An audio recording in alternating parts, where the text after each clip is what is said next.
ഒരു കൊടുക്കൽ വാങ്ങൽ, ഒരു ഡീൽ, ഒരു ഒത്തുതീർപ്പ് അതെവിടെയെങ്കിലും ഉണ്ടായതായി തോന്നിയിട്ടുണ്ടോ? ഇപ്പോഴും അങ്ങനെ സംശയിക്കുന്നുണ്ടോ?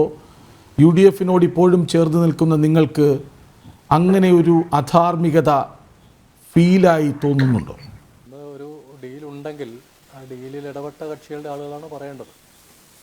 ഞാൻ കരുതുന്നത് നേരത്തെ പറഞ്ഞതനുസരിച്ച് തിരുവഞ്ചൂർ ഇവിടെ വരികയാണെങ്കിൽ അദ്ദേഹത്തിന് അത് വിശദീകരിക്കാൻ പറ്റും.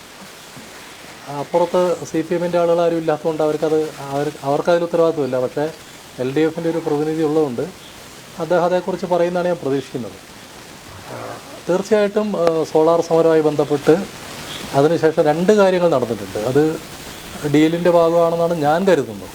ഞങ്ങളത് ആ സമയത്ത് തന്നെ പരസ്യമായി തന്നെ പ്രസംഗിച്ച് നടന്നതാണ്. അതുകൊണ്ട് ഞങ്ങൾക്ക് ഇതിനകത്ത് വേറെ പുതുതായിട്ടൊന്നും പറയാനില്ല. ഒന്ന്, സോളാർ സമരം കഴിഞ്ഞതിന് ശേഷം, ഒത്തുതീർപ്പ് വന്നതിന് ശേഷം ഉണ്ടായ ഒരു പ്രധാനപ്പെട്ട കാര്യം, തിരുവനന്തപുരം CBI കോടതിയിൽ ഉണ്ടായിരുന്ന ലാവലിംഗ് കേസിൻ്റെ വിചാരണയുടെ വേളയിൽ അതുവരെ കേസ് കൈകാര്യം ചെയ്ത പ്രോസിക്യൂട്ടറെ മാറ്റി കേസ് പഠിച്ചിട്ടില്ലാത്ത ഒരു പ്രോസിക്യൂട്ടറെ കേന്ദ്ര ഗവൺമെൻറ് നിയോഗിക്കുകയുണ്ടായി, CBI നിയോഗിക്കുകയുണ്ടായി. അതുകൊണ്ട് പുതിയ പ്രോസിക്യൂട്ടർ കേസൊന്നും ബാധിച്ചില്ല. ജഡ്ജി വളരെ വേഗം ആ കേസ് തള്ളിക്കളയാണ് ചെയ്തത്. അതിൻ്റെ തുടർച്ചയായിട്ടുള്ള കേസ് ഇപ്പോൾ 40-ലധികം തവണയായിട്ട് സുപ്രീം കോടതിയിൽ മാറ്റി പോകുന്നുണ്ട്. ലാവലിംഗ് കേസിനെ കുറിച്ചാണ് പറയുന്നത്. രണ്ടാമത്തെ കാര്യം, ഈ സമരം നടക്കുന്നതിന് തൊട്ട് മുമ്പാണ് സഖാവ് KK രമ സെക്രട്ടേറിയറ്റിന് മുമ്പിൽ ഒരു നിരാഹാര സമരം നടത്തുന്നത്. അത് TP ചന്ദ്രശേഖരൻ കേസിലെ താഴെത്തട്ടിലുള്ള പ്രതികളെയൊക്കെ പിടിച്ചിട്ടുണ്ട്. പക്ഷേ അതിലെ ഉന്നത ഗൂഢാലോചന നടത്തിയ ആളുകളെ ഉന്നതരെ പിടിച്ചിട്ടില്ല. അത് പിടിക്കണം, അതിനുവേണ്ടി CBIക്ക് കേസ് വിടണം എന്നാവശ്യപ്പെട്ടായിരുന്നു ആ നിരാഹാരം.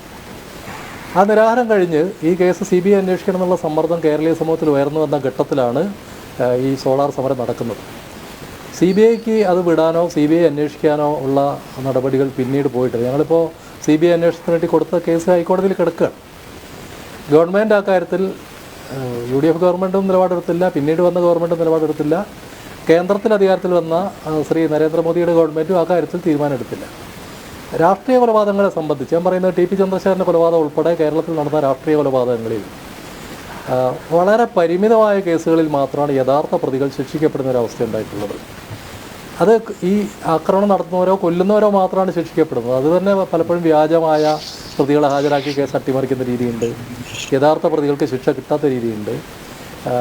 പലപ്പോഴും ആ കേസ് താഴെ തലങ്ങളിൽ സെഷൻസ് കോടതികളിൽ മാത്രം വിധി പറയപ്പെടുന്ന സ്ഥിതിയുണ്ട്. ഉയർന്ന കോടതിയിൽ പോകുമ്പോൾ അത് മാറിപ്പോകും.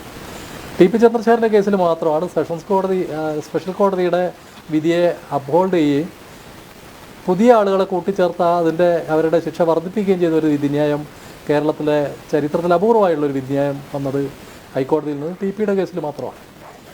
പക്ഷേ ഞങ്ങൾ കുറേ കൂടി അന്ന് തന്നെ പറഞ്ഞ കാര്യമുണ്ട്. ഈ കേസിൽ ഈ താഴെ പറയുന്ന കുഞ്ഞനന്തനോ അല്ലെങ്കിൽ അതുപോലുള്ള കൊടിസുനിയൊന്നും അല്ല.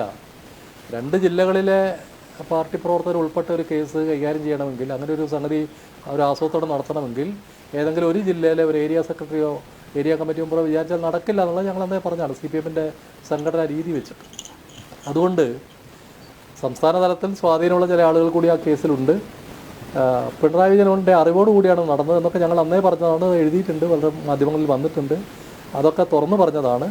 പക്ഷേ ആ കേസിൻ്റെ കാര്യത്തിൽ ചില കാര്യങ്ങൾ ബാക്ക് ഡോറിൽ നടന്നു എന്ന് തന്നെയാണ് ഞങ്ങൾ കരുതുന്നത്. അത് വിശദീകരിക്കേണ്ടത് തീർച്ചയായിട്ടും ജോൺ ബ്രിട്ടാസോ കോടിയേരിക്ക് പറയാൻ പറ്റില്ല, ഉമ്മൻചാണ്ടിക്കും പറയാൻ പറ്റില്ല, തിരുവഞ്ചൂരൊക്കെയാണ്. തീർച്ചയായിട്ടും ചില ഇടപാടുകൾ കേരളത്തിൽ നടന്നിട്ടുണ്ടെന്നുള്ള കാര്യത്തിൽ ഞങ്ങൾക്ക് സംശയമൊന്നുമില്ല.